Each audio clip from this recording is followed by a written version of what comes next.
আমার নবীজি আম্মা জান আয়েশা সিদ্দিকা রাদিয়াল্লাহু আনহাকে সাথে করে নিয়ে কোন এক যুদ্ধের অভিযানে বের হলেন, যুদ্ধের ময়দানে রওনা হলেন। সেই যুদ্ধ হলো না। আমার নবী আম্মা জান আয়েশা সিদ্দিকা রাদিয়াল্লাহু আনহাকে সঙ্গে করে নিয়ে ফেরত আসতেছিলেন। তিনি ছিলেন উটের পিঠে, উটনির পিঠে তিনি ছিলেন। উটের উপরে একটা হাওদা ছিল, পালকি ছিল, সেই পালকির মধ্যে তিনি বসা ছিলেন।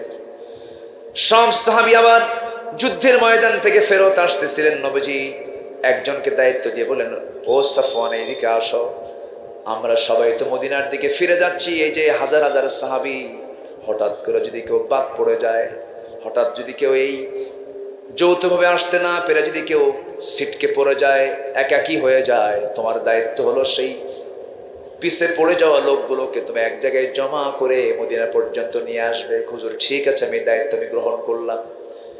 কেউ বাদ পড়ে নাই। ওই অভিযান থেকে ফেরত আসার পথে কোনো সাহাবী বাদ পড়লেন না, কারো কোনো সমস্যা হয় নাই। বাদ পড়েছেন আমার নবীজির মিসেস আয়েশা সিদ্দিকা রাদিয়াল্লাহু তাআলা আনহা।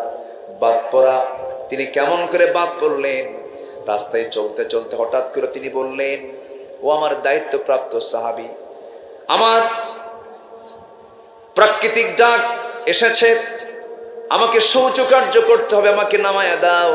উটের পিঠ থেকে তিনি নামলেন, হাওদা থেকে তিনি নেমে আড়ালে চলে গেলেন, শৌচকার্য করলেন। শৌচকার্য করে যখন তিনি ফেরত আসবেন, ফেরত আসতে তার একটু দেরি হয়ে গেল, বিলম্ব হয়ে গেল। আম্মা জান আয়েশা এত চিকন ছিলেন সেই সময়ে, পালকির মধ্যে থাকলেও যে ওজন, পালকির মধ্যে না থাকলেও সে ওজন। ওই দায়িত্বপ্রাপ্ত সাহাবী করলেন কি, ভিতরে আম্মা জান আয়েশা আছেন কি নাই, এটার তিনি যাচাই বাছাই করলেন না, কারণ সেই সময় পর্দার বিধান নাজিল হয়ে গেছে। কিছু বললেন না, আওয়াজও করলেন না, ভাবলেন মনে হয় আম্মা জান আয়েশা আছে। হাওদাটাকে আছে মনে করে পালকিটা উটের পিঠে চড়াইয়া দিয়েছেন। উট চলে গেছে, পালকি চলে গেছে, কিন্তু পালকির মধ্যে যিনি আছেন তিনি তো নাই, তিনি বাদ পড়ে গেছেন। যখন তিনি বাদ পড়লেন, আস্তে করে তিনি ওই জায়গায় তিনি চাদর মুড়িতে বসে পড়লেন যেখানে তিনি হারিয়ে গেছেন। আল্লাহর নাম বারবার নিচ্ছেন, ও তাওয়াক্কাল আলাল্লাহ। যে অবস্থায় থাকি না কেন আমরা ভরসা করব কার উপরে? আল্লাহর উপরে। এই তাওয়াক্কুল করে তিনি বসে আছেন। দূর থেকে দায়িত্বপ্রাপ্ত সাহাবী লক্ষ্য করে দেখেন কে যেন বসা, মহিলা মানুষ। কাছে গিয়ে দেখলেন, তিনি চিনতে পারলেন এটা তো আমাদের আম্মা জান আয়েশা। চিনলেন এই জন্য পর্দার আয়াত নাজিল হওয়ার আগে তিনি আম্মা জান আয়েশাকে দেখেছিলেন। চিনতে পারলেন, চিনতে পেরেই বলছেন, আম্মা জান, আপনি তো আমাদের উম্মাহাতুল মুমিনিন, কোনো টেনশন নাই, রাসূল আমাকে দায়িত্ব দিয়েছেন, ঘোড়ার পিঠে চড়ুন, আমি আপনাকে সব কিছু ঠিকঠাক রেখে আমি আপনাকে নবীর ঘর পর্যন্ত পৌঁছায় দেব। নবীর ঘরে পৌঁছায় দেওয়া হলো। যার চায় না তার মনই নাই, যার চায় না তার মনই নাই। মন কি চায় চেয়ে থাকতে? দেখেন এখন চায়। মানে কিছুক্ষণ আগে দরবেশ হতে চাইছিলেন। আমার দেশে একটা দরবেশ আছে, সে দরবেশের দাড়ি কিন্তু কেটে ফেলছে, দেখেন নাই?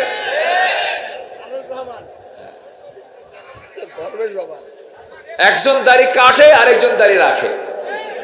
কি নাটক হচ্ছে আমার দেশে! আল্লাহ দেখায় দিচ্ছেন। সম্পদ দিয়ে কি করবেন?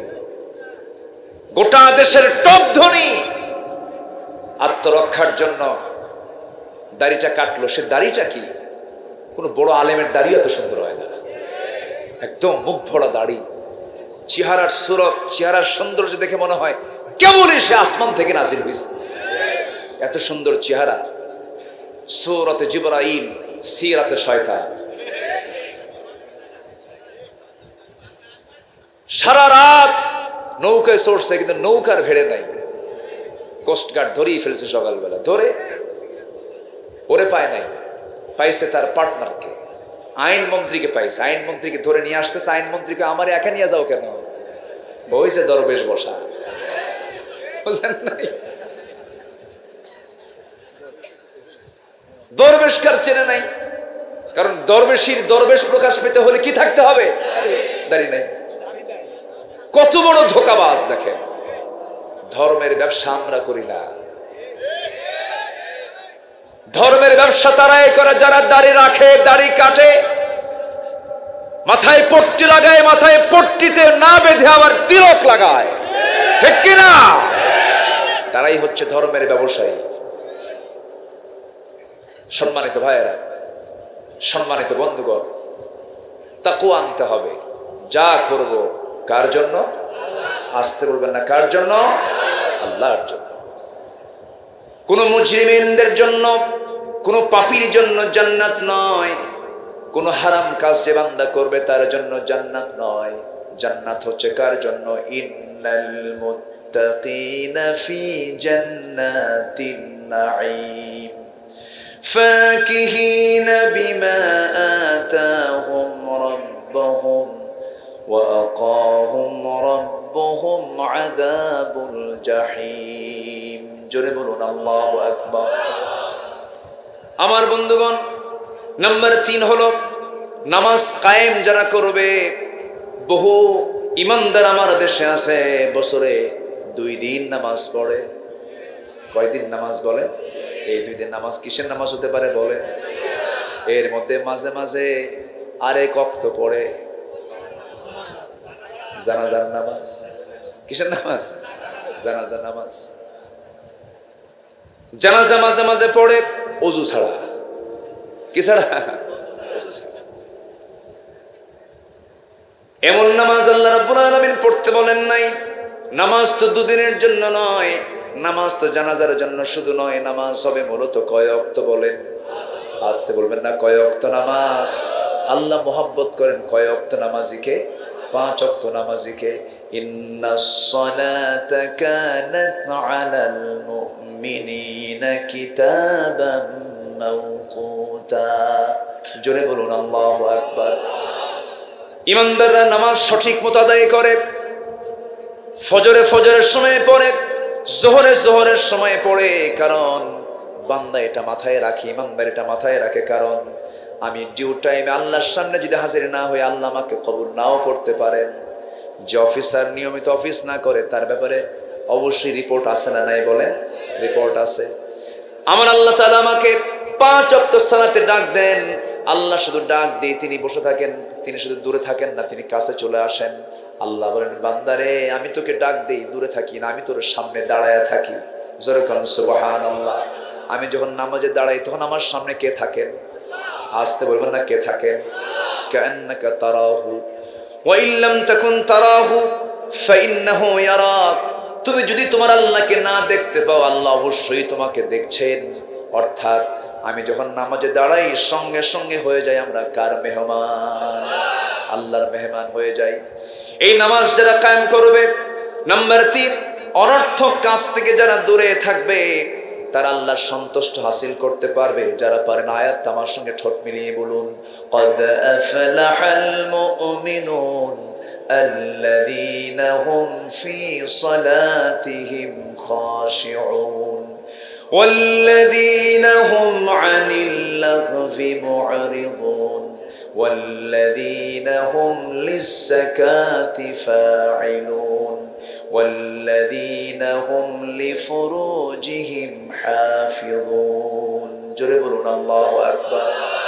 নামাজ যারা সুন্দর করে আদায় করবে, অনর্থক কথা থেকে যারা নিজেকে হেফাজত করবে, যাকাত যারা ঠিকমতো আদায় করবে, লজ্জাস্থানের যারা হেফাজত করবে, আল্লাহ রাসূল আবার এই দিকে বলেছেন যে বান্দা 2 চলের মধ্যস্থ বস্তু জিহ্বা, 2 উরুর মধ্যস্থ বস্তু লজ্জাস্থানের যে বান্দা হেফাজত করবে, 2 অঙ্গের যে বান্দা হেফাজত করবে, আমি রাসূল তার জন্য আতমানাহুল জান্নাহ, তার জন্য আমি রাসূল নিজে জান্নাতের জামিন হয়ে যাব। আমার বন্ধুগণ, নাম্বার 4 হলো ওই সমস্ত বান্দা আল্লাহর সন্তুষ্ট হাসিল করতে পারবে যারা রোজা পালন করবে। রোজার মাসের নাম কি বলেন? আবার বলেন, রমজান মাস। রমজান মাসে রোজা হয়।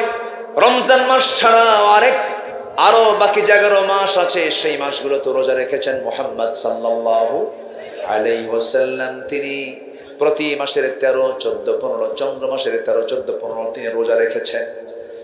সোমবার, বৃহস্পতিবার রোজা রেখেছেন। আমার নবীজি মাঝে মাঝে রোজা রাখতেন। রোজা রাখলে পরে তাকওয়ার পরিমাণটা বেড়ে যায়, আল্লাহর সঙ্গে নৈকট্য বেড়ে যায়, আল্লাহর সঙ্গে সম্পর্ক অত্যন্ত গভীর হয়ে যায়। আমরা রোজা পালন মাঝে মাঝে করবো। জোরে বলি ইনশাআল্লাহ, আরো জোরে বলি ইনশাআল্লাহ। আমার বন্ধুগণ, নাম্বার 5 হলো রবের প্রতি আমরা তাওয়াক্কুল করব, রবের প্রতি আমরা বিশ্বাস রাখবো। ছেলে দেন কে? আসতে কবে না, ছেলে দেন কে? মেয়ে দেন কে? গাছে ফল দেন কে? আবার ফল দেন না কে? আসতে বলবে না কে? বাচ্চা হয় না, বাবার দরবারে যাওয়ার লোক আছে না নাই? আসতে বলবেন না আছে না নাই? ইমান আছে না গেছে? কারা যায় দেখেন তো, মাহফিল থেকে যাচ্ছে কারা? এ বসেন। হ্যাঁ, 1 নাম্বার 2 নাম্বার অবশ্য সমস্যা একটু, তাহলে আমি দোয়া করে দিই। হ্যাঁ, আলোচনা চালাবো, একটু বসেন, আমার পয়েন্টগুলো একটু শুনে যাই, একটু বসেন। কত সমস্যা আমাদের জীবনে থাকে, কিন্তু মাহফিল এসেও যদি সমস্যার কথা মনে করেন তাহলে তো সমস্যা কোনোদিন ফুরাবে না। এখানে বসতে হবে সম্পূর্ণ কার মহব্বতে? বসে পড়েন, যা আছে হবে, এখানে তো কোনো লস নাই। এই প্রজেক্টে কোনো লস আছে? লস নেই, বসেন সম্মানিত ভাইয়েরা। তাহলে আল্লাহর প্রতি তাওয়াক্কুল করা, এটা হচ্ছে বান্দার দায়িত্ব। সন্তান হবে না, চাইবো আল্লাহর কাছে, কিন্তু সন্তান হয় না, চাই বাবার কাছে। বাবার কাছে গিয়ে বলে, বাবা তুমি কি জানো বাবা, আমার বিয়ের বয়স 27 বছর, আজ পর্যন্ত একটা সন্তান হলো না, তুমি তো একটু আমার দিকে নজর দাও বাবা, তোমার নজর পেলেই আমার বাচ্চা হয়ে যাবে। যেরকম নাউজুবিল্লাহ। এখনো এই কুফরি, এই শিরকে চেতনা লালনকারী কিছু লোক এখনো সমাজে আছে না নাই? প্রকাশ্যে চলছে এখনো। এটা আইনের দৃষ্টিতে আসা উচিত। গোলাপসার মাজার একদম ঢাকাতে, মেইন একদম পল্টনে, গুলিস্তানে একদম গোলাপসার মাজার, রাস্তা চতুর্দিকে রাস্তা, মাঝখানে মাজার। প্রত্যেকটা দিন চোখে আমি দেখি সেজদা দিচ্ছে অহরহ কবরে। সেজদা দিব আমরা কার কাছে? আসতে বলবেন না কার কাছে? আল্লাহর কাছে। আমার নবীর কবরে কোনো সেজদা আছে? যারা গেছেন তারা টের পেয়েছে। আমার নবীর কবরে কোনো ফুল আছে? ফুলও নেই, কোনো পুষ্পস্তবক নেই, কোনো দোয়াও নাই। আমার নবীর কবরের সামনে কেউ যে হাত উঁচু করে নবীকে চাইবে, নবীর কাছে চাইবে, এমন সুযোগটা নেই। কারণ আমরা চাবো নবীর কাছে না আল্লাহর কাছে? নবী চাইছেন কার কাছে? আমি চাবো কার কাছে?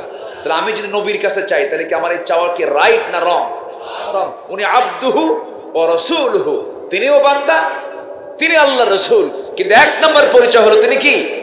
বান্দা। তিনি আল্লাহর কাছে চান, তিনি মুখাপেক্ষী। আর আমার আল্লাহ অমুখাপেক্ষী। লাম ইয়ালিদ ওয়া লাম ইউলাদ ওয়া লাম ইয়াকুল লাহু কুফুয়ান আহাদ। আল্লাহুস সামাদ। আল্লাহ তাআলা কারো মুখাপেক্ষী নন, স্বনির্ভর, কাউকে লাগে না। আমেরিকার কি লাগে? আমেরিকার লাগে না? আমেরিকার লাগে না? আমেরিকা একা চলতে পারে? তো ওরা যে কয় সুপার পাওয়ার, কয় না সুপার পাওয়ার? কিসের সুপার পাওয়ার? আফগানিস্তান নাকেনে সুবানি খাওয়াই দিছে, ঠিক কিনা? বুঝাই দিছে তোরা কিসের সুপার পাওয়ার, যা, বহু কিছু করছিস তোরা, যা। আমার দেশে যারা ক্ষমতার মসজিদে বসেছিল তারাও ভেবেছিল আমরা সুপার পাওয়ার, ভাবছিল না? কে আছে অদম্য আমাদেরকে মোকাবেলা করতে পারে? নাই কেউ। 2041 ভীষণ 21, আবার ভীষণ চলে গেছে 41। এখন কোন ওয়ান? এখন 0। এখন কি নাই?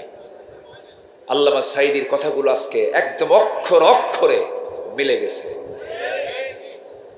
গাছের গোড়ায় এমন ঝাঁকি দেওয়া হবে, মামু বাড়ি দিল্লি গিয়ে পড়বা, ঠিক কিনা? সোজা কোথায় গিয়ে পড়ছে? আবার আরেক বক্তব্যে তিনি বলেছেন, আজ থেকে তাও 20 বছর আগের বক্তব্য, তিনি বলেছেন পালানোর জন্য একটা ইঁদুরের গর্ত খুঁজে পাবা না, কলার পাতায় শুয়ে আছে, ঠিক কিনা? আল্লাহওয়ালা মানুষের মুখ থেকে যা বের হয় আল্লাহ তাআলা তাদের মধ্যে এই ইলহামটা দিয়ে দেন। জোরে বলে সুবহানাল্লাহ। এই ইলহাম কে দেন? আল্লাহ দিয়ে দেন। সম্মানিত ভাইয়েরা, তাহলে আমরা তাওয়াক্কুল করব কার উপরে? আল্লাহর উপরে। আল্লাহ কি পারেন না অসম্ভবকে সম্ভব করতে? 80 বছরের সন্তান দিয়েছেন আমার জাতির পিতা ইব্রাহিমের। 80 বছর বয়স হয়ে গেছে, বুড়া মানুষ। হাজরা আলাইহিস সালাতু ওয়াস সালামের গর্ভ থেকে আসলো কে? ইসমাইল আসলো। আল্লাহু আকবার বলে। 80 বছর বয়স, বুড়া মানুষ। কি ভাগ্যবান হাজরা আলাইহিস সালাতু ওয়াস সালাম। আমার মা যারা আলোচনা শুনতেছেন মনোযোগ দিয়ে শোনেন। হাজরা আলাইহিস সালাম একমাত্র নারী পৃথিবীর ইতিহাসে যিনি হারামের বাসিন্দা ছিলেন। এই পৃথিবীতে কোনো মানুষ হারামের বাসিন্দা হতে পারেন না। এই পৃথিবীতে একজন মানুষ শুধু হারামের বাসিন্দা হয়েছেন, কাবার বাসিন্দা হয়েছেন। তিনি কে বলেন? হাজরা আলাইহিস সালাতু ওয়াস সালাম। ইসলামে নারীর দাম কম নয়। ইসলাম আমার নবীজির দাওয়াতি কাজ যে শুরু করেছেন ইসলামের ইতিহাসে সর্বপ্রথম ইসলাম যে গ্রহণ করেছে একজন পুরুষ না নারী? একজন নারী, তার নাম হলো খাদিজা। তার নাম কি বলে? খাদিজা। আবার যদি বলি ইসলামের ইতিহাসে দ্বীন প্রতিষ্ঠার জন্য, দ্বীন কায়েমের জন্য সর্বপ্রথম যে দেহ থেকে রক্ত ঝরেছে সেই দেহটা পুরুষের দেহ না নারীর দেহ? সুমাইয়া রাদিয়াল্লাহু তাআলা আনহা। তাহলে মেয়েদের অবদান ইসলামে মনে হয় নাই? আসতে বলবেন না, আছে না নাই? আমার মা আসিয়ার মতো নারী হন, আয়েশার মতো মা হন, খাদিজার মতো মা হন।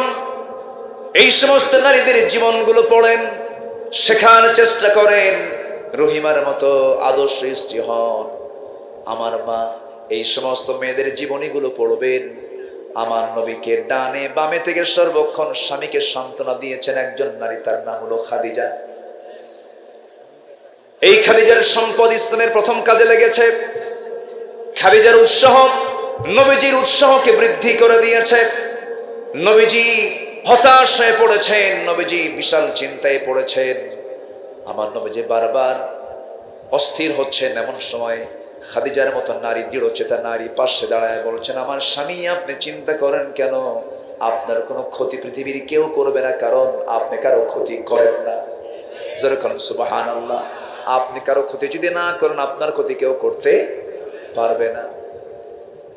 আমার বন্ধুগণ, এই জন্য আল্লাহর প্রতি তাওয়াক্কুল থাকতে হবে, আল্লাহর প্রতি ভরসা থাকতে হবে। আমার নবীর জীবনও বিপদ এসেছে, মুসিবত এসেছে, নবী বিপদের সম্মুখীন হয়েছে, কিন্তু তাওয়াক্কুল করেছেন কার উপরে? আমাদের জীবনে এরকম পরীক্ষা আসতে পারে, যেমন কি আমার নবীর জীবনে পরীক্ষা এসেছিল। একটা ঘটনা আমার মনে পড়ে গেল, বলি বলি বলি বলি আমার নবীজি আম্মা জান আয়েশা সিদ্দিকা রাদিয়াল্লাহু আনহাকে সাথে করে নিয়ে কোন এক যুদ্ধের অভিযানে বের হলেন, যুদ্ধের ময়দানে রওনা হলেন। সেই যুদ্ধ হলো না। আমার নবীজি আম্মা জান আয়েশা সিদ্দিকা রাদিয়াল্লাহু আনহাকে সঙ্গে করে নিয়ে ফেরত আসতেছিলেন। তিনি ছিলেন উটের পিঠে, উটনির পিঠে তিনি ছিলেন। উটের উপরে একটা হাওদা ছিল, পালকি ছিল, সেই পালকির মধ্যে তিনি বসা ছিলেন। সব সাহাবী আবার যুদ্ধের ময়দান থেকে ফেরত আসতেছিলেন। নবীজি একজনকে দায়িত্ব দিয়ে বলেন, ও সাফওয়ান এদিকে আসো, আমরা সবাই তো মদিনার দিকে ফিরে যাচ্ছি। এই যে হাজার হাজার সাহাবী, হঠাৎ করে যদি কেউ বাদ পড়ে যায়, হঠাৎ যদি কেউ এই যৌথভাবে আসতে না পেরে যদি কেউ ছিটকে পড়ে যায়, একাকী হয়ে যায়, তোমার দায়িত্ব হলো সেই পিছে পড়ে যাওয়া লোকগুলোকে তুমি এক জায়গায় জমা করে মদিনা পর্যন্ত নিয়ে আসবে। হুজুর ঠিক আছে, আমি দায়িত্ব আমি গ্রহণ করলাম। কেউ বাদ পড়ে নাই। ওই অভিযান থেকে ফেরত আসার পথে কোনো সাহাবী বাদ পড়লেন না, কারো কোনো সমস্যা হয় নাই। বাদ পড়েছেন আমার নবীজির মিসেস আয়েশা সিদ্দিকা রাদিয়াল্লাহু তাআলা আনহা। বাদ পড়া, তিনি কেমন করে বাদ পড়লেন? রাস্তায় চলতে চলতে হঠাৎ করে তিনি বললেন, ও আমার দায়িত্বপ্রাপ্ত সাহাবী, আমার প্রাকৃতিক ডাক এসেছে, আমাকে শৌচকার্য করতে হবে, আমাকে নামায়া দাও। উটের পিঠ থেকে তিনি নামলেন, হাওদা থেকে তিনি নেমে আড়ালে চলে গেলেন, শৌচকার্য করলেন। শৌচকার্য করে যখন তিনি ফেরত আসবেন, ফেরত আসতে তার একটু দেরি হয়ে গেল, বিলম্ব হয়ে গেল। আম্মা জান আয়েশা এত চিকন ছিলেন সেই সময়ে, পালকির মধ্যে থাকলেও যে ওজন, পালকির মধ্যে না থাকলেও সে ওজন। ওই দায়িত্বপ্রাপ্ত সাহাবী করলেন কি, ভিতরে আম্মা জান আয়েশা আছেন কি নাই এটার তিনি যাচাই বাছাই করলেন না, কারণ সেই সময় পর্দার বিধান নাজিল হয়ে গেছে।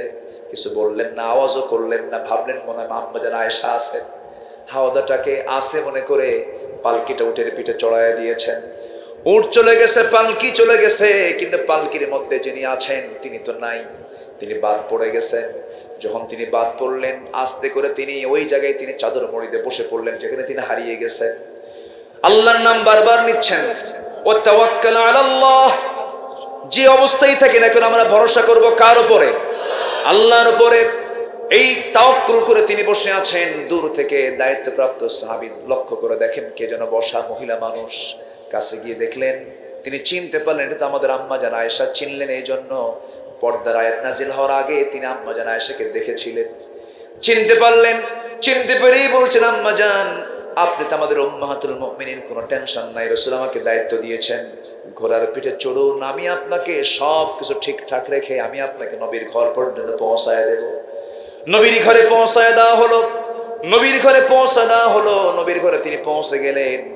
এইদিকে গোটা রাত ধরে আম্মা জান আয়েশা একজন পরপুরুষের সঙ্গে তিনি প্রয়োজনীয় অবস্থার কারণে ঘোড়ার পিঠে চড়ে তিনি একসাথে এসেছেন মদিনায়। মুনাফিকদের কানে যখন চলে গেছে এই ছোট্ট বিষয়কে তারা এত বড় বিষয় বানায় দিয়েছে।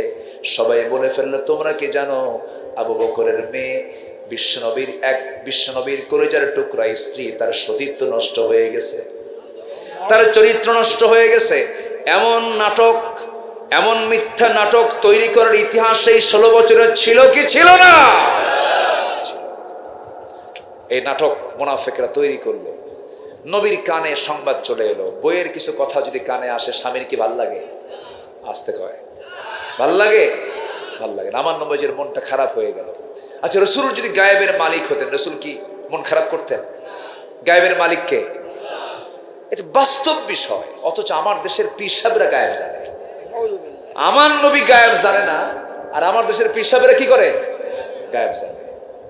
বাবার দরবারে গেলে যদি বলে, বাবা দেখো তো আমার কপালটাতে কি আছে, কপালের দিকে ছায়া থাকে, বাবা কত কও, 10 মিনিট ধরে বাবার পা ধরে, হাত ধরে বারবার বাপ বাপ বলে ডাকে, তো বাবা আবার ভান ধরে থাকে, চোখটা নিচু করে থাকে, চুপ মেরে থাকে। 10 মিনিট পরে এরকম চুপ থেকে হঠাৎ করে একটা আওয়াজ দেয়, যা। কি বুঝতেছেন কিছু? মানে শয়তান সর হয়েছে, কি সর হয়েছে? শয়তান। গায়েবের মালিক কেউ না, গায়েবের মালিক কে? আসতে বলেন, গায়েবের মালিক কে?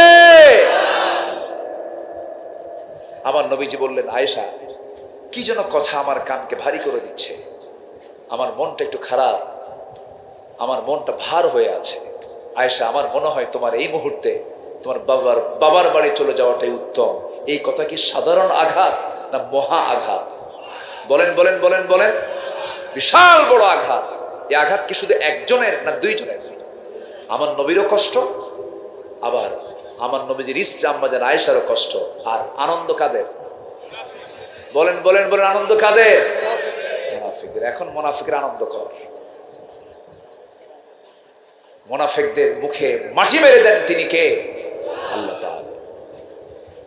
আমার নবীজি বলে দিলেন, আম্মা জান আয়েশাও কম না, উনি তো প্রচন্ড মেধাবী ছিলেন, প্রচন্ড মেধাবী। এত মেধাবী ছিলেন, একটা জীবন্ত কম্পিউটার, যা শুনেছেন একবার জীবনে তা ভোলেন নাই, এত মেধা ছিল তার। আমার নবীজি তাকে বিয়ে যে করেছেন এটা ইঙ্গিত ছিল কার? আল্লাহ তাআলা। ঘরের ভিতরের ঘটে যাওয়া কথাগুলো উম্মার জন্য দরকার। যখনই যে প্রশ্নগুলো জমা হতো আম্মা জান আয়েশা সব প্রশ্নগুলো করতেন, রাসূলের কাছ থেকে উত্তর নিতেন, আর এটাই হাদিস হয়ে তার মাথায় সেভ হয়ে যেত। আম্মা জান আয়েশা সিদ্দিকা রাদিয়াল্লাহু তাআলা আনহা যখন এই কথাটা তার কানে ঢুকলো, এত আঘাত পেলেন, শুধু যাওয়ার সময় বললেন, ইয়া রাসূলুল্লাহ, আমার বিয়ের ফয়সালা কিন্তু দুনিয়াতে হয় নাই, আকাশ থেকে হয়েছে। আমি সম্পূর্ণ তাওয়াক্কুল করলাম কার উপরে? আসতে বলবেন না, কার উপরে? আল্লাহর সন্তুষ্টি পেতে হলে কার উপরে তাওয়াক্কুল করতে হবে? আল্লাহ। ফাসবরুন জামিল। এবং আরেকটা আয়াত আছে, ওয়ামান ইয়াতাওয়াক্কাল আলাল্লাহ ফাহুয়া হাসবুহ। আল্লাহু আকবার বলেন। যে ব্যক্তি আল্লাহর উপরে ভরসা রাখে এটাই তার জন্য যথেষ্ট। যেরকম সুবহানাল্লাহ। আমার বন্ধুগণ, আম্মা জান আয়েশা সিদ্দিকা রাদিয়াল্লাহু তাআলা আনহা স্বামীর মুখ থেকে এমন কথা শুনে তিনি রওনা করলেন, বাবার বাড়ি চলে এলেন। বিয়ের পরে একজন মেয়ে মানুষকে বাবার বাড়ি মানায় না, স্বামীর বাড়ি মানায়। বাবার বাড়ি চলে গেছে, বাবা ভালো করে কথা বলে না, মাও ভালো করে কথা বলে না। আম্মা জান আয়েশা সিদ্দিকার খাওয়া বন্ধ হয়ে গেছে, সেজদায় পড়ে পড়ে কাঁদেন আর আল্লাহর প্রতি তাওয়াক্কুল করে বলেন, আল্লাহ তুমি তো জানো আমার ভিতরটা কি, আমার কোনো দোষ নাই। মুনাফিকরা এত বড় নাটক বানাইছে, আল্লাহ তুমি এই নাটকটা কখন ভেঙে দিবা, তোমার ভরসায় আছি। আমি চলে আসছি আমার বাবার ঘরে, স্বামীর ঘরে যেতে পারি না। আমার নবীজি বিছানায় যান ঘুমানোর জন্য। যে রাসূল বলতেন আমার স্ত্রীদের মধ্যে সবচেয়ে শ্রেষ্ঠ স্ত্রী হচ্ছে আমার আয়েশা। আমার নবীজি ঘুমাতে যান, হাতটা বারবার আগায় দেন, কিন্তু আয়েশা নাই, বুকটা খান খান হয়ে যায়। আমার নবীজি চরম কষ্ট পাচ্ছেন, নবীজির চোখের পানিতে বালিশ ভিজে যায়, আম্মা জান আয়েশার চোখের পানিতে সেজদায় মুসাল্লাটা ভিজে যাচ্ছে। এরকম করে দিনের পর দিন চলতে লাগলো। সম্পূর্ণ ভরসা ইমানদার কার উপরে করবে? আসতে বলবেন না, কার উপরে করবে? বিজয়টা আসে কার পক্ষ থেকে? আল্লাহর পক্ষ থেকে। 5 অগাস্টে যে আজকে 5 অগাস্টে যে বিজয়টা এসেছে, এই যে যুবকরা ছাত্ররা রাস্তায় নেমেছে, দিল থেকে ভয়টা দূর করে দিয়েছেন তিনি কে? দিল থেকে ভয় একদম দূর করে দিয়েছিলেন। স্বরাষ্ট্রমন্ত্রীকে লক্ষ্য করে পুলিশ কর্মকর্তা বলতেছে, স্যার একটা করে গুলি করি, একটাই শুধু মরো, বাকিগুলো সব আগায় আসে। এই তো উপায় নাই, পারতেছি না। এই যে কদম্য সাহস, এই সাহসের 16 আনা যোগান দিয়েছেন তিনি আমার কে? আল্লাহ। সত্যিকারের গণভবন সেই দিন গণভবনই হয়েছিল। গণভবন মানে কি ব্যক্তিগত ভবন না, গণভবন কি মানে কি সবার? সেই দিন গণভবন 5 অগাস্টে গণভবন রূপ নিয়েছিল। আল্লাহু আকবার বলেন। সবার ভবন, যাও সবাই চলে গেছে সব। সম্মানিত ভাইয়েরা, আমি শেষ করে দিলাম নাকি? আলোচনা চলুক, হুজুর মরুক, হুজুর তো ভাসে থাকা দরকার। হ্যাঁ, আবহাওয়াটা এত সুন্দর, একটা বাতাস মেরে দিয়েছেন আল্লাহ তাআলা। গতকালকে কিন্তু এর চেয়ে গরম ছিল, গরম ছিল না? আজকে চতুর্দিকে বৃষ্টি হয়েছে, কিন্তু এখানে পাবনায় বৃষ্টি হয় না। হ্যাঁ, তখন হয়েছে। আল্লাহ আল্লাহ। আমি ভাবি আমার আসতে কয়, বৃষ্টি হয়, আবার যাব, কি করব? কমিটি খুব চালাক, বলেও না, কিন্তু আমার বলেন নাই তো আপনারা, মানে এই জন্য বলে নাই হুজুর যদি শোনে বৃষ্টি যদি না আসে, আবার তার এক চিন্তাই ছিল। যাই হোক, আল্লাহ তাআলা সবকিছুকে সহজ করে দিয়েছেন, বলি আলহামদুলিল্লাহ। একটা মানুষের নড়াচড়া নাই, এত পিন পতন নীরব হয়ে কথাগুলো শুনছেন, আল্লাহর মেহেরবানি, বলি আলহামদুলিল্লাহ। প্রত্যেকটা লোকের কাছে আমার কামনা আজকে ফজর নামাজ জামাতের সঙ্গে হতে হবে। এমন কামনা কি করা যায়? কারা কারা ফজর নামাজ জামাতের সাথে পড়বেন হাত উঁচু করে দেখা। জোরে বলি ইয়া আল্লাহ, আমাদেরকে ফজর, জোহর, আসর, মাগরিব, এশা 5 ওয়াক্ত সালাত আদায় করার তৌফিক তুমি আল্লাহ দিয়ে দাও। জোরে বলি আমিন। সম্মানিত ভাইরা, তাওয়াক্কুল করব কার উপরে? ভরসা করব কার উপরে? সন্তান পেটে, ইব্রাহিম আলাইহিস সালাতু ওয়াস সালাম বলেন, হাজেরা তুমি এই কাবার বাসিন্দা, তুমি এখানে থাকো। আপনি আমাকে এখানে রেখে যাচ্ছেন একা একা? হ্যাঁ, একা একা রেখে যাচ্ছি। আল্লাহর নির্দেশনা আছে কি? হ্যাঁ, আল্লাহ তাআলার নির্দেশনা আছে। সঙ্গে সঙ্গে মুস্কি হাসি মেরে বলেন, আপনি নিঃসন্দেহে চলে যান, আমার আল্লাহ আমার জন্য যথেষ্ট। তাওয়াক্কুল কার উপরে? আল্লাহর উপরে। চুল পরিমাণ মন খারাপ করেননি। সন্তান বড় হয়ে গেছে, 60 বছর হয়ে গেছে। ইন্না আরা ফিল মানামি আন্নী আযবাহুক, সন্তান আমি তোমাকে জবাহ করছি, স্বপ্নের মধ্যে দেখলাম। বাবা বলো। বাপ এই কথা বলার সঙ্গে সঙ্গে ছেলে মুস্কি হাসি মেরে বলে, আল্লাহ আমার জন্য যথেষ্ট, সাতাজিদুনি ইনশাআল্লাহু মিনাস সাবিরিন। আল্লাহু আকবার বলেন। তাওয়াক্কুল হচ্ছে ইমানদারদের জীবনের একটা গুরুত্বপূর্ণ দিক। ভরসা করব কার উপরে? আল্লাহর উপরে। আমাকে রোগ সারাবে ডাক্তার না আল্লাহ? ডাক্তার না আল্লাহ? ওষুধ না আল্লাহ? কে সারাবেন? ওয়াইদা মারিদতু ফাহুয়া ইয়াশফিন। আল্লাহু আকবার। আল্লাহ আমাকে সুস্থ করে দিবেন। সম্মানিত ভাইয়েরা, তাহলে আম্মা জান আয়েশা আছেন স্বামীর ঘরে না বাবার ঘরে? বলেন, স্বামীর ঘরে না বাবার ঘরে? কাদের কাদের ষড়যন্ত্রে? বলেন কাদের ষড়যন্ত্রে? মুনাফিকদের। অথচ আম্মা জান আয়েশার দামটা কত? আম্মা জান আয়েশা বলেন 9টা কারণে আল্লাহ তাআলা আমাকে শ্রেষ্ঠত্ব দান করেছেন। কয়টা কারণে? 9টা কারণে। নাম্বার 1 হলো আমি আয়েশা নিজেকে ধন্য মনে করি, আমি একমাত্র আমার নবীর স্ত্রী ছিলাম। 9 বছরে বিয়ে হয়েছে, 13 বছরে বধূ হয়ে নবীর ঘরে পদার্পণ করেছি। নাম্বার 3 হলো আমি জিব্রাইলকে নিজের চোখে দেখেছি। নাম্বার 4 হলো আমি নবীর সঙ্গে একই কাঁথার নিচে শুয়ে থাকতাম, আমি থাকা অবস্থায় ওহী নাজিল হয়ে যেত। নাম্বার 5 হলো আমি আয়েশা নিজেকে ধন্য মনে করি, আমার নবীজি আমার ব্যাপারে বলেছেন সুরিত খাবার যেমন শ্রেষ্ঠ খাবার, আমার স্ত্রীদের মধ্যে আমার শ্রেষ্ঠ স্ত্রী হতেছে আমার আয়েশা। এমন কথা কারো ক্ষেত্রে তিনি বলেন নাই। আরেকটা কারণ আমি শ্রেষ্ঠ, আমার নবীজির 13 জন স্ত্রীর ভিতরে 12 জন সবাই ছিলেন বিবাহিতা, সবাই ছিলেন বিবাহিতা, বিধবা ছিলেন, বিবাহিতা ছিলেন। আমি একমাত্র আয়েশা, আমি ছিলাম কুমারী।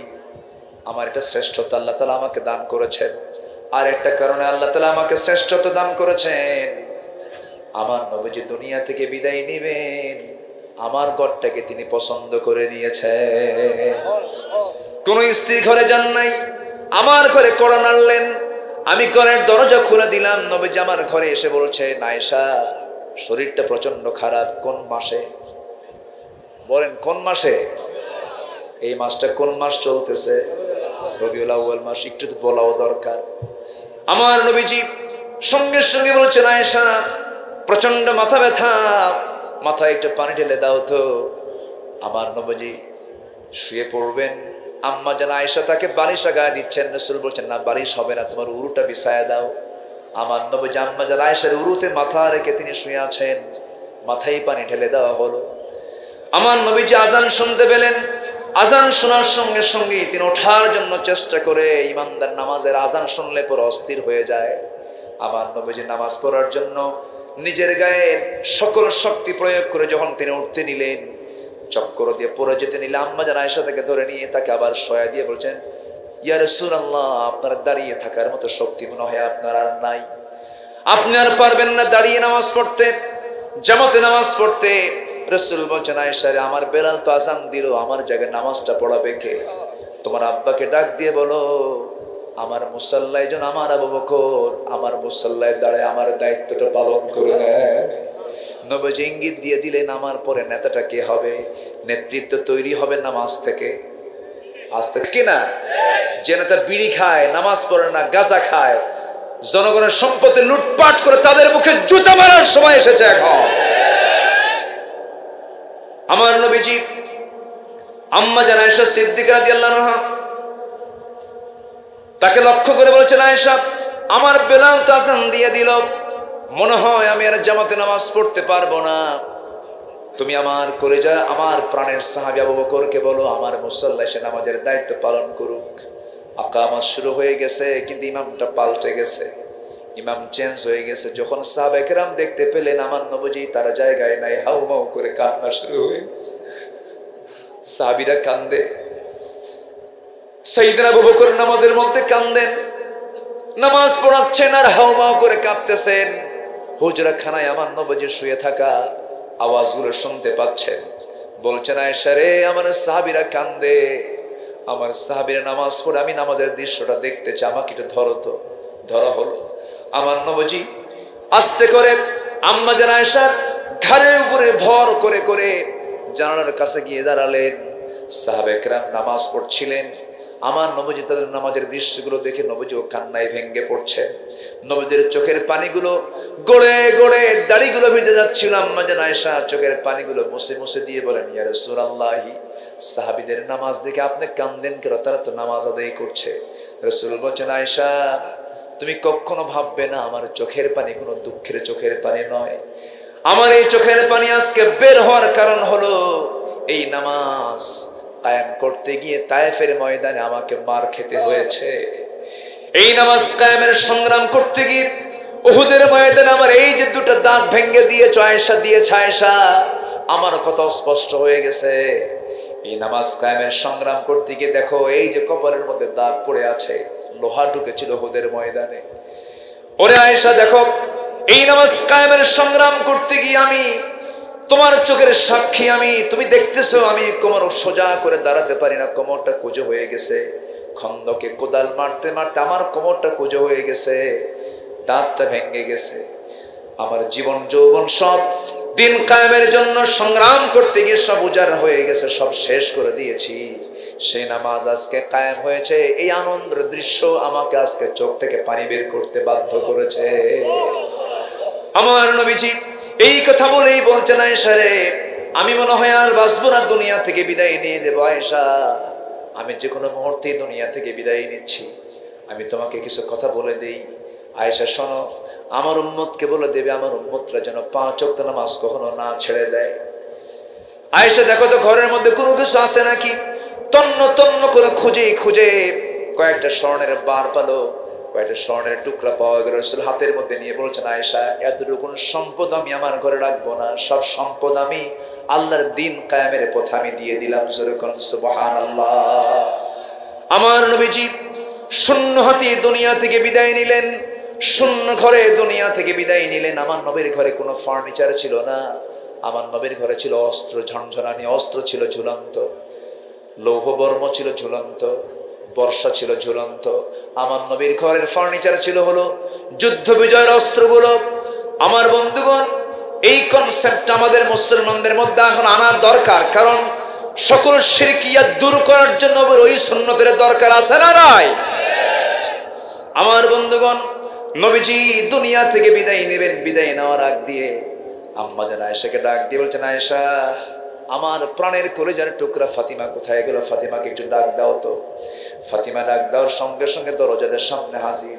রাসূল বলছেন, ফাতিমা রে কান্দিস না, তোর বাপ মারা যাবে রে, এইদিকে আয়। সহিহ বর্ণনা আমার রাসূল আম্মা জান আয়েশা বর্ণিত হাদিস এটা। আমার নবীজি কানের মধ্যে মুখ ঢুকায় দিয়ে বলছেন, ফাতিমা রে তোর বাপ মারা যাবে, তুমি মারা গেলে কি হবে, আমিও কবরে যাব, তুইও কবরে যাবি, পাশাপাশি আমরা থাকবো রে, একসঙ্গেই থাকবো আমরা। ফাতিমার কান্না থেমে গেল, ফাতিমার কান্নাকাটি করলেন না, বিদায় নিয়ে চলে আসলেন। আমার নবীর ইন্তেকালের মাত্র 6 মাস পরে তিনি ইন্তেকাল করেছেন, কম বয়সী একজন মহিলা। আমার নবীজি তাকে খুব কাছে টেনেছেন। নবীজি মেয়ে বিয়ে দিয়া মেয়েকে ভুলে যান নাই।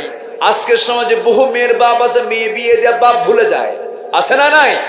নবী তার মেয়েকে বিয়ে দিয়েছেন, দূরে থাকতে দেন নাই, পাশের বাড়িতে ভাড়া রেখেছেন। বলছেন, ফাতিমা তোরে না দেখলে আমার ভালো লাগে না। 3 দিন পার হতো না, 3 দিন পার হওয়ার আগেই তিনি মেয়েকে দেখে আসতেন। একদিন বলছে, আব্বা আপনি হলেন রাষ্ট্রপতি, আপনি হলেন রাষ্ট্রনায়ক, আপনার মেয়ের ঘরটা হলো মেঝেটা কাঁচা, কাপড় চোপড় ময়লা হয়ে যায়, আপনার কলিজার টুকরো নাতি দুইটা ছোট ছোট, দুধ খায়, রান্না বান্না করতে কষ্ট হয়, একটা কাজের মানুষ আমাকে দেন, একটা খাদেম আমাকে দেন। রাসূল বলছেন, ফাতিমা রে আমি তোমাকে একটা আমল শেখায় দেব। কি আমল? দেখো ফাতিমা, এই যে জায়নামাজ টান দাও, দেখো কত দামি দামি মানিক মুক্তা, কত মুক্তা খচিত সম্পদ এখানে আছে। এই সম্পদ চাও না, জান্নাত চাও? জান্নাত চাই আব্বা। রাসূল বললেন, ফাতিমা তাই যদি চাও দুনিয়ার জিন্দেগিতে কোনো খাদেমের দরকার নাই, কাজের মানুষের দরকার নাই, আমি তোমাকে একটা আমল শেখায় দিচ্ছি। সুবহানাল্লাহ, আলহামদুলিল্লাহ, আল্লাহু আকবার 33 34 বার 100 বার করে সকাল সন্ধ্যা পড়বে। আমার আল্লাহ তোমার সমস্ত কাজের জিম্মাদার আমার আল্লাহ নিজে হয়ে যাবে। জোরে কোন সুবহানাল্লাহ। আমার নবীজি ফাতিমাকে বিদায় দিয়া আম্মা জান আয়েশাকে লক্ষ্য করে বলছেন, আয়েশা আমার মৃত্যুর সময় ঘনিয়ে এসেছে। আম্মা জান আয়েশা বলেন, রাসূল এবার বলেন একটা মেসওয়াকের কথা। মেসওয়াকটা কিনে দেওয়া হলো। মেসওয়াকের আগাটা শক্ত, আমি চাবায় চাবায় নরম করে দিলাম। নরম করে দিয়া নবীর হাতে তুলে দেওয়ার সঙ্গে সঙ্গে আমার নবী যে মেসওয়াক শুরু না করে আমি যে চাবায় চাবায় নরম করে দিয়েছি, চিবানোর সাথে কিছু থুতু ছিল, কিছু আমার মুখের কিছু লালা ছিল, সেই লালাটা আমার নবী যে মেসওয়াক শুরু করার আগে চুষে চুষে পান করছেন আর মুস্কি মুস্কি হাসি মারছেন, ইসমাইল দিয়ে বলছেন, আয়েশা মৃত্যুর পূর্বে আমি তোমার কিছু হক আদায় করছি, আমি তোমাকে খুব ভালোবাসি, আমি দুনিয়া থেকে বিদায় নিচ্ছি। আয়েশা আমার নবীজি দুনিয়া থেকে বিদায় নেওয়ার পূর্বে শেষ খাবার খেয়েছেন আম্মা জান আয়েশার মুখের লালা। আম্মা জান আয়েশা বলেন, আমি নিজেকে ধন্য মনে করি, আমার নবীজি তার জীবনের শেষ খাবার খেয়েছেন আমি আয়েশা আমার মুখের লালা। এরপরে রাসূল দুনিয়া থেকে বিদায় নেবেন। বিদায় নেওয়ার প্রাক্কালে কারো কাছ থেকে সর্বশেষ বিদায় নেন নাই। রাসূল আমার কোলে মাথা রেখেছেন, রাসূল দুনিয়া থেকে বিদায় নিলেন, আমি রাসূলের চোখটা বন্ধ করে দিলাম। এরপর আমি নিজেকে ধন্য মনে করি, আমার ঘরটাই হলো নবীজির কবর। জোরে বলেন সুবহানাল্লাহ। আমার ঘরে নবীজির কবর হয়েছে। আমার বড় শখ ছিল আমার নবীর কবরের পাশে আমি শুয়ে থাকব। কিন্তু ইসলামের একজন দিগ্বিজয়ী বীর, একজন ইসলামের দ্বিতীয় খলিফা, একজন মহান ব্যক্তি ওমর ফারুক যখন তার ছেলেকে পাঠালেন, তিনি শাহাদাত বরণ করেছেন। তাকে একজন পিছন দিক থেকে তরবারির আঘাত করেছিল, রক্তাক্ত অবস্থায় তিনি পড়েছিলেন। সেন্স ছিল সেই সময় তিনি তার ছেলেকে পাঠায় দিয়ে বলছেন, আব্দুল্লাহ যাও, আয়েশাকে বলো সে যদি তার জায়গাটা আমার জন্য দিত আমি খুব খুশি হয়ে যেতাম, নবীর পাশে ঘুমতাম। আম্মা আয়েশা যখন এই প্রস্তাব শুনলেন, শোনার সঙ্গে সঙ্গে বললেন, এত বড় মহান ব্যক্তির আবদার কি আমি কি ফেলতে পারি নাকি? আমি আমার জায়গা ইসলামের মহান একজন মানুষ ওমরকে আমি দান করে দিয়েছি। আমার নবীর পাশে দুজন শোয়া আছেন, একজন আবু বকর আর একজনকে ওমর। কিন্তু জায়গা মূলত কার? বলেন কার জায়গা? আম্মা আয়েশা তিনি থাকতে চেয়েছিলেন, অন্যের জন্য তিনি উজাড় করে দিয়েছেন। আম্মা আয়েশা বলেন, আল্লাহ তাআলা আমাকে এই 9টি কারণে শ্রেষ্ঠতা দান করেছেন। এত একজন দামি মানুষ যার সামনে আল্লাহ তাআলা আয়াত পর্যন্ত নাজিল করে, একাধিক আয়াত নাজিল করেছেন, তায়াম্মুমের আয়াত নাজিল হয়েছে তার সামনে। এই যে একজন মহিয়সী নারীর বিরুদ্ধে ষড়যন্ত্র করা হলো, এই যে তারা এত বিপদে পড়েছেন, এত বিপদেও ধৈর্য ধরেছেন কার উপরে? আসতে বলবেন না, কার উপরে? আল্লাহর উপরে। আল্লাহর উপরে ধৈর্য ধরে সাহায্য করেন কে? আল্লাহ তাআলা। আল্লাহর পক্ষ থেকে আয়াত নাযিল হলো, ইন্নাল্লাযীনা জাউ বিল ইফকি উসবাতুম মিনকুম। হে রাসূল, আপনি মনক্ষুণ্ণ হবেন না। সম্পূর্ণ ধোঁকাবাজি, সম্পূর্ণ মিথ্যা রটনা হয়েছে, মুনাফিকরা ষড়যন্ত্র করেছে। নবীজির আনন্দ দেখে নবীজি চলে গেলেন শ্বশুর বাড়িতে। স্ত্রীকে ডাক দিচ্ছেন, আয়েশা, হুমায়রা তুমি কোথায়, এদিকে আসো। তাকে ধরে নিয়ে নিজের বাড়িতে ঢুকায় নিলেন। নবীজির মুখে হাসি শুরু হলো, মুনাফিকদের কান্না শুরু হয়ে গেল। ইমানদারের বিজয়টা শেষমেশ দিয়ে দেন কে? আসতে বলবেন না, কে দিয়ে দেন? আল্লাহ দিয়ে দেন। অবশ্যই ঈমান আমরা আনবো, তাওয়াক্কুল করব কার উপরে? আল্লাহর উপরে। নাম্বার 6, সম্পদ ব্যয় করব কার জন্য? আল্লাহর জন্য। এরপর নাম্বার 7, মন্দকে প্রতিহত করে ভালোকে প্রতিষ্ঠা করব। ইদফা বিল্লাতি হিয়া আহসান, শিরিক থেকে দূরে থাকবো, কারণ শিরিক থাকলে ওমাই ইউশরিক বিল্লাহ ফাকাদ হারামাল্লাহু আলাইহিল জান্নাহ। নাম্বার 9 হলো আল্লাহর জন্য ধৈর্য ধারণ করব। নাম্বার 10 হলো তওবা করব। নাম্বার 11 হলো আল্লাহর পথে জিহাদ করব, জোরে বলে ইনশাআল্লাহ। নাম্বার 12 হলো পাপের উপর অবিচল না থাকা, আল্লাহর নিকট ক্ষমা চাওয়া। নাম্বার 13 হলো সত্যের পথে অবিচল থাকা। নাম্বার 14 হলো আল্লাহর জন্য মুমিনদের মাঝে পরস্পর সুন্দর সম্পর্ক স্থাপন করে, ফাসলিহু বাইনা আখাওয়াইকুম। নাম্বার 15 হলো অন্যায় অশ্লীলতা দূর করে ইহসান ন্যায় পরায়ণতা হক্কুল ইবাদত আদায় করা। নাম্বার 16 হলো গীবত, চগলখড়ি, মানবিক দুর্বলতা থেকে নিজেকে হেফাজত করা। আল্লাহু আকবার বলেন। এই কয়েকটা গুণ অর্জন করলে সন্তুষ্ট আমরা হাসিল করতে পারবো কার? আল্লাহ। ভাইরে বসেন, আমি তো যাব, আপনিও যাবেন, একটু বসেন, মেহেরবানি করে বসেন। আমরা একসঙ্গে দোয়া করবো না ইনশাআল্লাহ? তার আগে একটু কথা, সবে আমার দিকে একটু চেয়ে থাকেন, একটু চেয়ে থাকেন।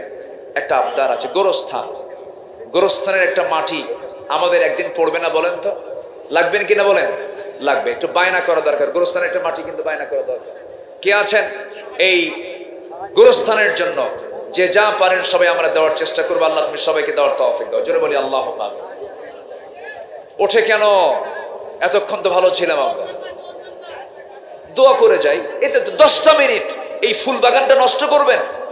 10 মিনিট চেয়ে নিচ্ছি, একটু বসেন প্লিজ। আমি সবার কাছে মুসাফির হয়ে করজোরে বিনতি জানাচ্ছি, একটু বসেন, একটু বসেন। আরেকজন ভাই দিয়েছেন 5000 টাকা, শাহরিয়ার।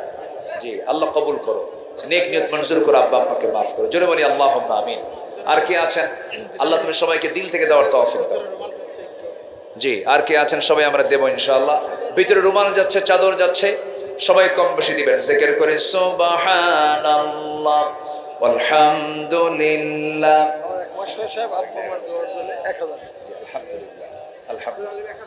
হ্যাঁ, আর কে আছেন? সবাই আমরা দেই। এখানে বাতাস উড়ে যাচ্ছে, হ্যাঁ উড়ে যাচ্ছে। জি আলহামদুলিল্লাহ। আর কে আছেন? সবাই আমরা দেবো ইনশাআল্লাহ। জি ইনশাআল্লাহ।